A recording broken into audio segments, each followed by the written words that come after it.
When I began researching the urban transformations of the mid-1800s, I expected the usual explanations. Industrial expansion, early photography, poor drainage systems, chaotic city planning, nothing unusual, nothing mysterious. But the deeper I looked, the more the records stopped making sense. Because between 1840 and 1880, something happened across dozens of cities around the world. And historians still present it as normal. Even though the evidence looks anything but across Europe, North America, even parts of Asia, the same pattern repeats. Entire neighborhoods appear suddenly buried under dense, compacted layers of earth. Not water damage, not slow erosion, not decades of gradual build-up, but meters of mud and sediment thick enough to swallow the first and even second floors of buildings that were still in use. The official explanations are always the same. Cities raised their streets. Drainage issues caused build-up. Urban reforms required new levels. Old floors became basement. But as soon as you compare these events, city by city, decade by decade, the explanations collapse. These were not slow changes. They were not isolated environmental problems. And they did not follow the patterns of any known natural flood. They appeared everywhere within the same 30-40-year window. What first caught my attention was a series of early gerotypes from Warsaw and St. Petersburg. Every image showed the same strange details. Doors positioned below ground level, windows half buried beneath packed earth, entire facades cut off by sudden rises in soil, workers digging down instead of building up, scaffolding built to reach new higher streets. And these places were not ruins. These were active cities, functioning normally while hiding something beneath their feet. As I expanded my research to Paris, Chicago, Boston, Vienna, San Francisco, Hamburg, and Turin, the consistency became impossible to ignore. Every one of these cities reported street-raising projects at almost the exact same time. Everyone absorbed massive quantities of earth. And in every one, the lower levels of older buildings were buried, sealed, or written out of the historical record. But here's the detail mainstream historians never address. The buried architecture often looks older, more precise, and more advanced than the new construction layered above it. Massive arches, stonework too exact for the tools of the time, foundations deeper than any official blueprint. This raises a simple but critical question. Why were entire cities burying floors that were still structurally sound? Why did no one attempt to remove the sediment instead of raising streets? And why did the photographic record begin right at the moment these cities were digging themselves out? The contradictions led me deeper into engineering papers, city council minutes, and early geological reports. And that's where a word kept reappearing quietly, indirectly, and always in the margins: Tartaria. Not in the dramatic way people argue about online today, but subtle references, old foundations predating current plans, structures older than records, indicate subterranean masonry of unknown origin. In other words, cities were uncovering buildings that did not match the architectural timeline historians claim, which leads to an uncomfortable possibility. The cities weren't built with buried floors. They were buried after they were built. The so-called street-raising projects may not have been construction at all. They may have been excavation, massive, coordinated excavation efforts across continents, across decades, all occurring within the same narrow historical window. Right? When Tartarian style, architecture begins disappearing from the visible world, before we go further, before we examine the documents, the buried floors, the excavation maps, and the forgotten engineering reports. If you want more deep investigations into the evidence mainstream history rarely discusses, make sure you're subscribed. It supports the channel and tells me you want the full series. Thank you. Now, as I continue tracing the timeline between 1840 and 1880, one question kept coming back. Were cities really modernizing, or were they uncovering something? Because when you study the structural alignments, the foundation depths, and the preserved architectural details, many of these buildings match the exact same style found in what researchers call Old World Tartarian architecture, a style that appears older, more advanced, and strangely uniform across continents, which brings us to the central idea of this series, Operation Unearthing, the mid-1800s effort to dig out the remains of a previous world, a world that appears to have been buried in a global mud event. When I moved deeper into the archives, cross-checking maps, engineering logs, and early urban photographs, one thing became clear. The events of 1840 to 1880 weren't random, and they weren't isolated. Cities weren't just raising their streets. They were responding to something much larger, something buried, something inherited, something they weren't allowed to name. Because once you compare these excavation operations side by side, a strange alignment emerges. Paris, St. Petersburg, Warsaw, Chicago, Boston, San Francisco. Different governments, different climates, different political systems. Yet the same phenomenon repeats with unsettling precision. Sudden layers of compacted earth covering older architecture excavation teams, working downward instead of upward, consistent 2 to 4 m sediment depth, lower floors sealed and abandoned instead of restored, and an architectural style underneath that looks older than the surface-level city built later. And this is where the official narrative becomes impossible to maintain.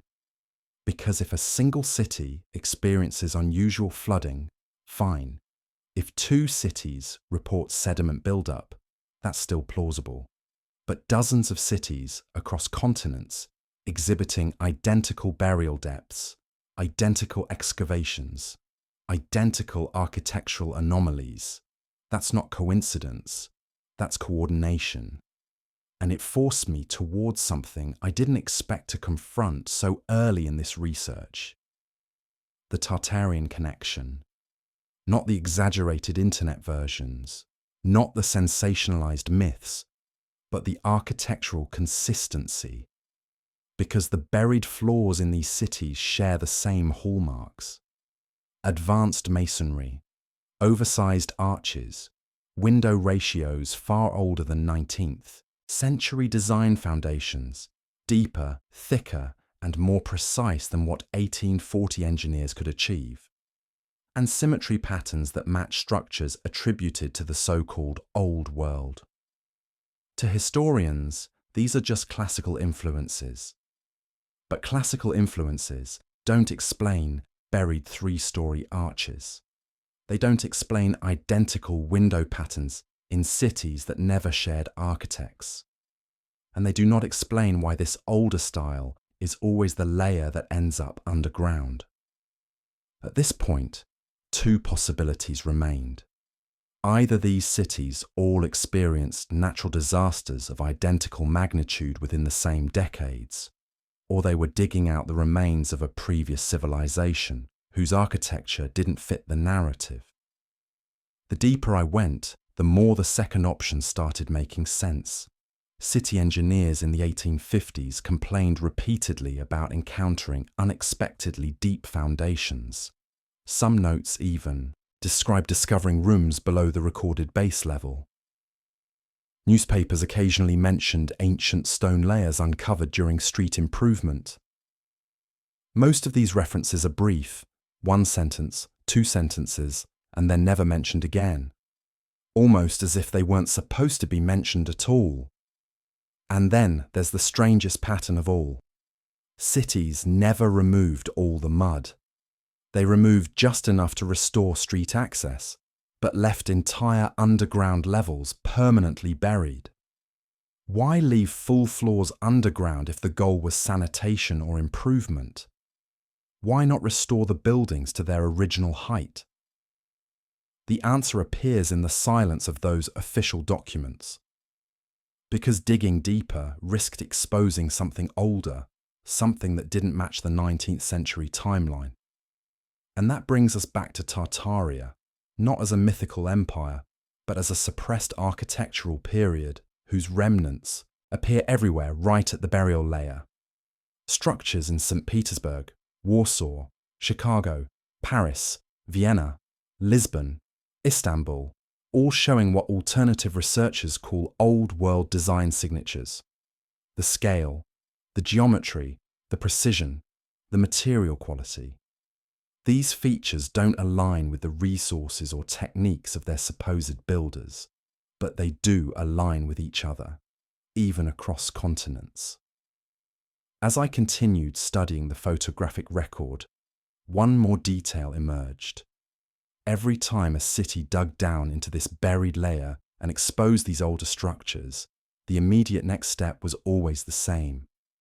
Streets rebuilt higher, lower floors, sealed facades restyled to look new, and old-world details removed or hidden behind brick. In other words, the moment the old world was uncovered, the new world covered it right back up. This was not restoration. It was replacement, a controlled rewriting of the full architectural record. And the deeper we go into the excavation documents, the more deliberate this replacement begins to look. By the time I reached the 1850s and 1860s in the archives, something became very clear. Cities weren't just adapting to new street levels, they were fighting their way back into their own buildings. And the deeper I went into the records, the more it looked like these excavation efforts were not improvisations, but planned responses to an event nobody wanted to name. Across dozens of cities, the sequence is the same. An unexplained layer of earth appears. Lower floors become unusable. Work crews begin large-scale excavation. Only selected areas are fully dug out. The rest is quietly sealed and forgotten. It was as if every major city entered the same recovery phase at the same time. And this is where the pattern turns unmistakably Tartarian, because the structures being uncovered were not crude early industrial buildings. They were precise, massive, and architecturally aligned, the very hallmarks associated with old-world Tartarian construction. Yet the people digging them out in the mid-1800s seemed to have no idea what they were unearthing. The official story breaks here. City documents repeatedly mention regrading projects, urban levelling, street improvements, but the scale of these excavations makes those explanations impossible. In Warsaw, St. Petersburg, Chicago, Boston, Lisbon, and Melbourne, entire blocks were stripped down several meters. Mud was removed by the ton. Work crews operated for years without clear public explanation. Streets were rebuilt higher after the excavations, not instead of them. If the mud was normal flooding, why did the cleanup resemble archaeological recovery more than civil engineering?